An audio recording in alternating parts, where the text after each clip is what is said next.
আসসালামু আলাইকুম। আমাদের মাঝে একটি আজব প্রাণীর উদ্ভব হয়েছে, যা আফ্রিকার জঙ্গল থেকে আমাদের মাঝে চলে এসেছেন। মানুষকে বিনোদন দেওয়ার জন্য তারা এই অভিনয় করতেছে। বিয়েবাড়িতে আনন্দঘন পরিবেশ সৃষ্টি করতেছে। তাদের দেখে সবাই একটু ভয় করতেছে। আমাদের মাঝে চকলেট ছিটিয়ে দিচ্ছে এখন বর্তমানে। তাদেরকে গিফট দেওয়ার জন্য আমাকে ২ টা চকলেট দিয়েছে। অনেকে পেয়েছে অনেক চকলেট। তাদের দেখে মানুষ অনুপ্রেরিত হচ্ছে।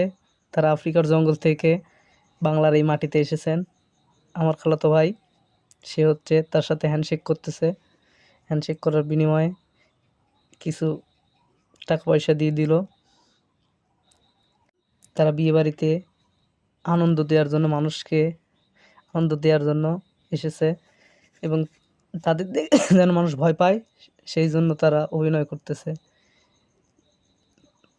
তারা আফ্রিকার জঙ্গল থেকে বাংলার বুকে এসেছে এবং তারা মানুষকে উপহার হিসাবে চকলেট বিলি করতেছে।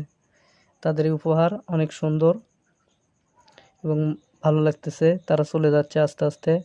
তাদেরকে তাদের একটি খারাপ কথা বলার কারণে তাদের হচ্ছে একটু শাস্তির ব্যবস্থা করতেছে। তারা হচ্ছে মানুষ, কিন্তু মনোরঞ্জন আসসালামু আলাইকুম। আমাদের মাঝে একটি আজব প্রাণীর